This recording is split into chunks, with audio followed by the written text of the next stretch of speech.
This is Easy Tutor. Please subscribe to my channel for more videos.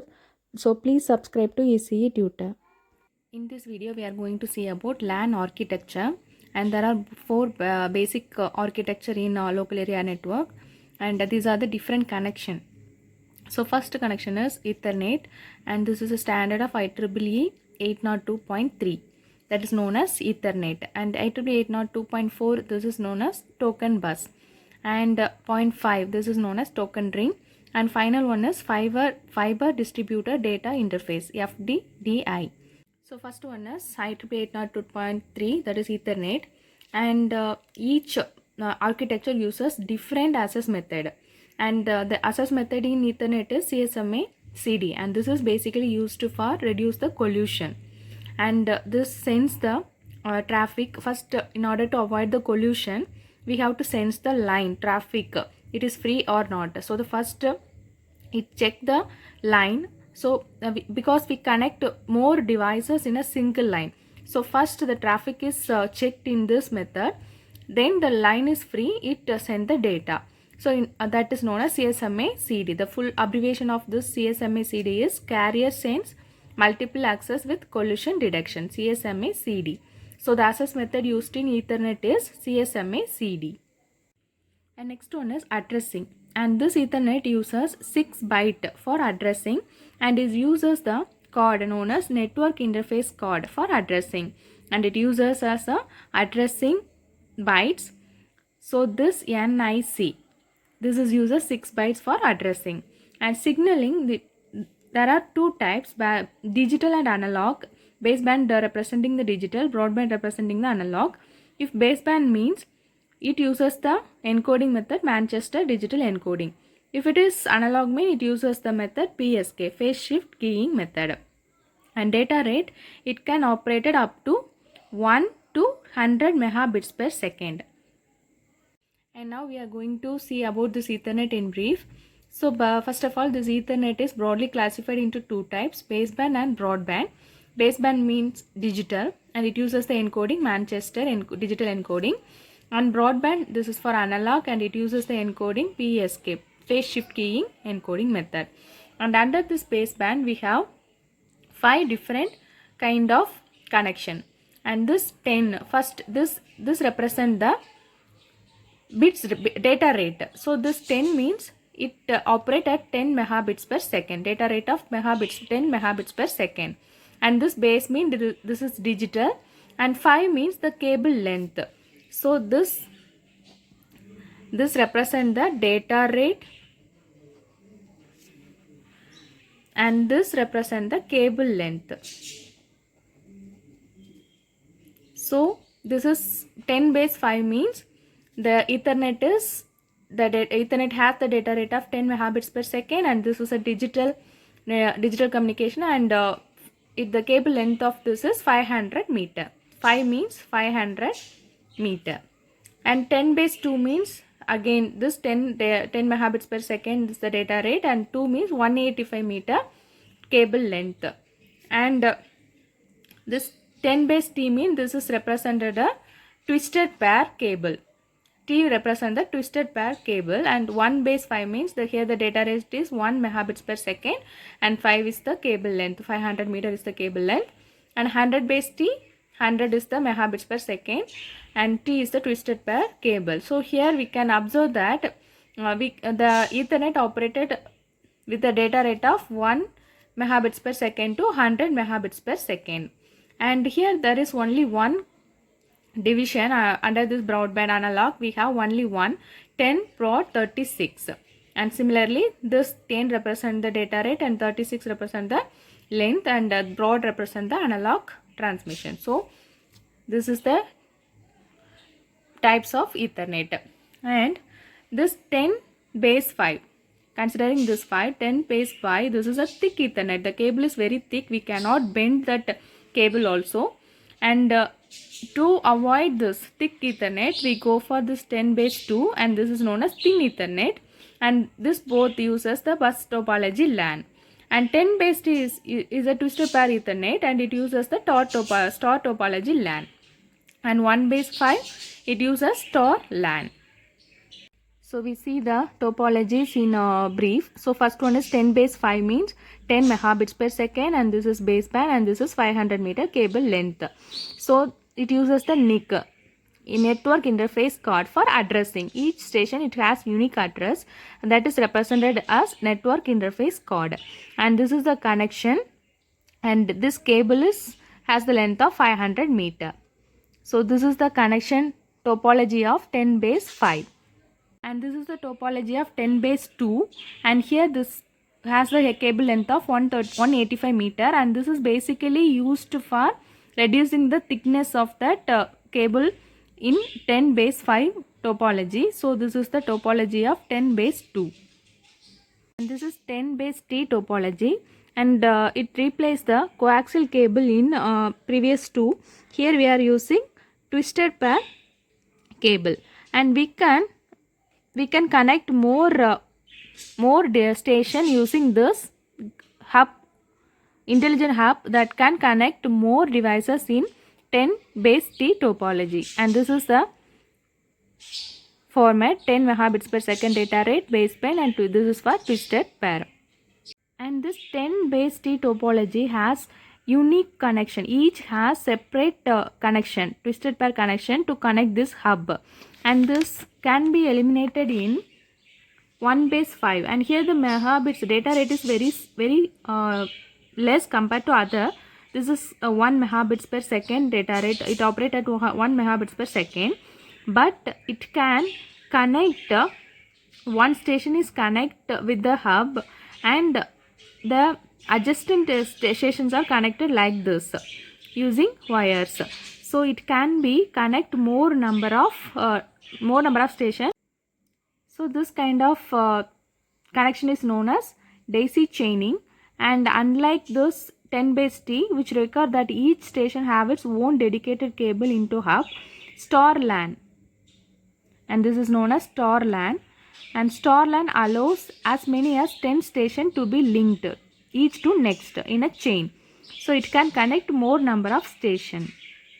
Next we will see the frame format of Ethernet, and this is the frame format of 802.3 MAC, that is Ethernet.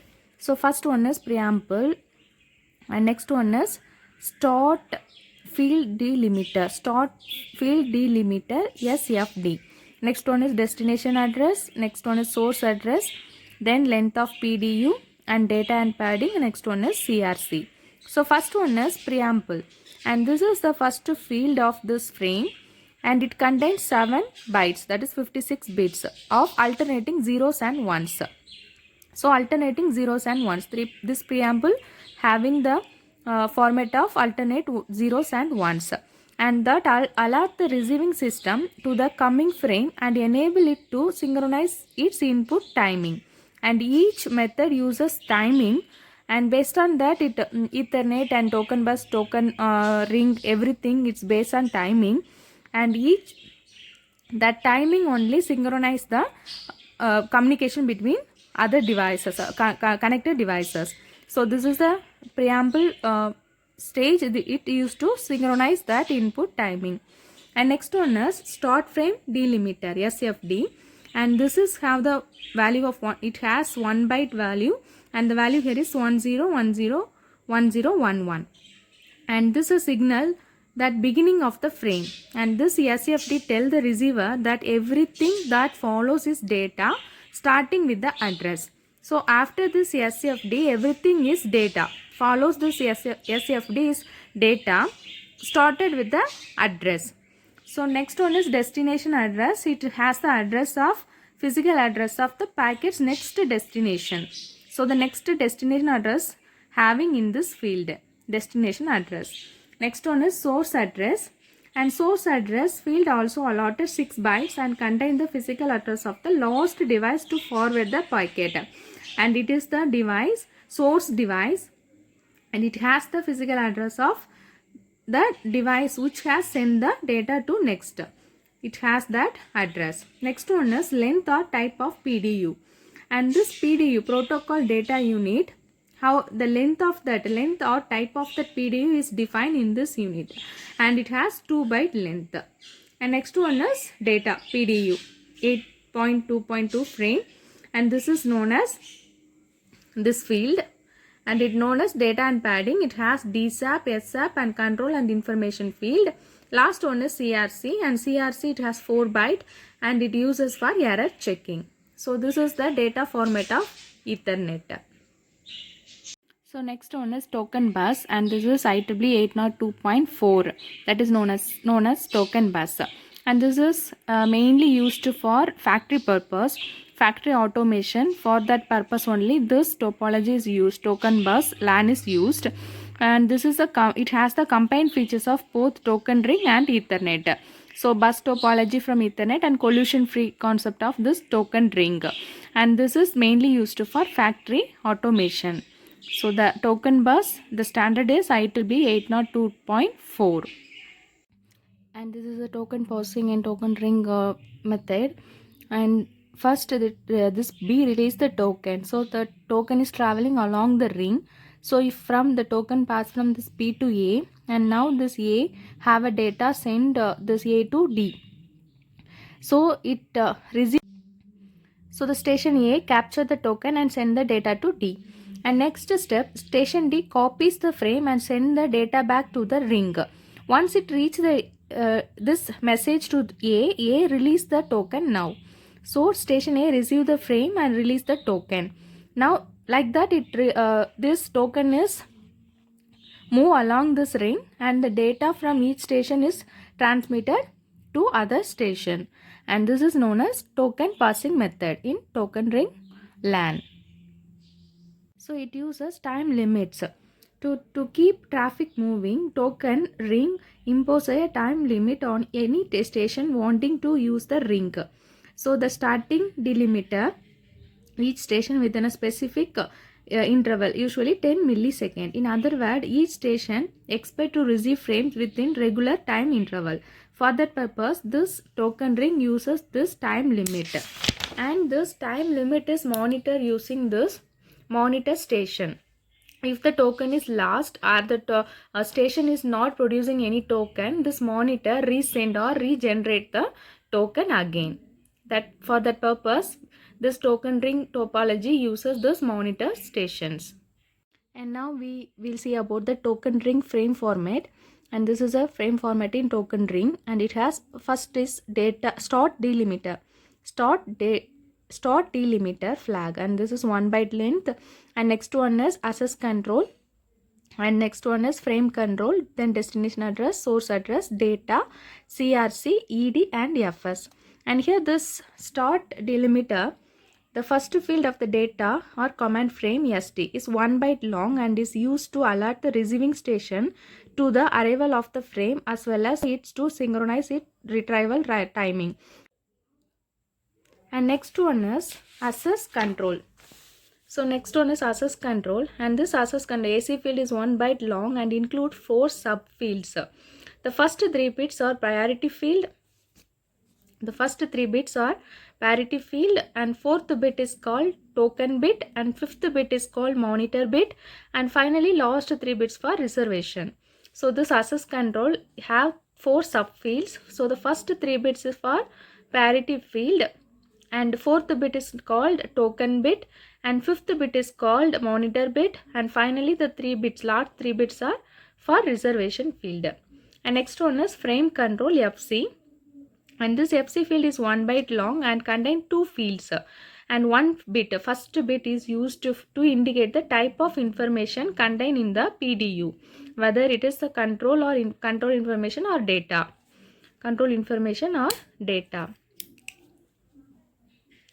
and second field remaining 7 bits of the byte and contain information used by the token ring logic, and this is frame control. And next one is destination address, same as this is 2 to 6 byte DA. It's contain the address of the frame's next destination. And source address, and this is a field having 2 to 6 bytes long, and it contains the physical address of the sending station, that is known as source address. And data, and this is the 6th field in token ring, and it allotted 4500 bytes and contain the PDU. And token ring a token ring frame does not include the length PDU or type field. In Ethernet, we have length or type PDU field, and here there is no PDU length or type field. And next one is CRC and CRC for error detection. And next end delimiter ED, and this is the second flag field of 1 byte and indicate the end of the sender data and control information. It represents the end of sender's data and control information.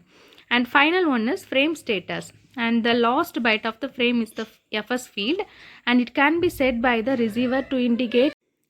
Next we will see about fiber distributed data interface FDDI, and this is a LAN local area network protocol standardized by American National Standard Institute and ITU Telecommunication Standardization Sector. And here the access method is token passing, similar.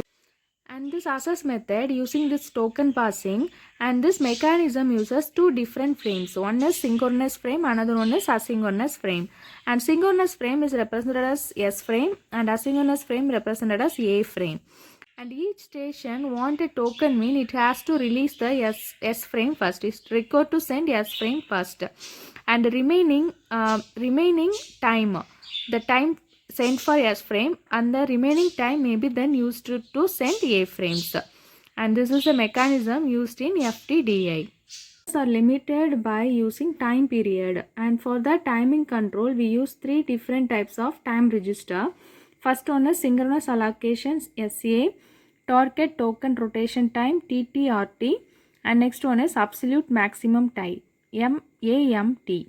So first, and this is a synchronous allocation. This is a register indicate the length of time allotted for each station for sending synchronous data. And next one is target token rotation time, and this is a register indicate the average time required for a token to circulate around the ring exactly once. For one time, how much time it take, average time it take to circulate the token around the ring. And next one is absolute maximum time, and this is the register holds the value equal to twice of the TTRT. Twice of the TTRT. So these are the time registers used in FDDI. And this FDDI operate at the data rate of 100 megabits per second. And each station includes the timer to keep the timing value of each token, and there are two types. Each station having timer values and timers, and it has two different types. First one is token rotation timer TRT. Token rotation timer TRT. Second one is token holding timer THT. And based on that, the station calculate the time and release the token. And this each station having two types of timer. One is token rotation timer TRT, token holding timer THT. And this token rotation timer TRT, and it runs continuously and measure the actual time taken by the token to complete a cycle. So this, the function of this TRT is it runs continuously and measure the actual time taken by the token to complete a cycle. And token holding timer THT, and THT begins running as soon as the token is received. Its function is to show how much time remains for sending asynchronous frames once the synchronous frames have been sent. So the function, these are the function of TRT and THT. And the station procedure, it follows some set of procedure. So when a token arrives, each station follows this procedure. So THT is set to the difference between TTRT and TRT. TTRT and TRT, that is THT is equal to TTRT minus TRT, and TRT is reset to 0. TRT is equal to 0. The station send its synchronous data, and the station send asynchronous data as long as the value of THT is positive.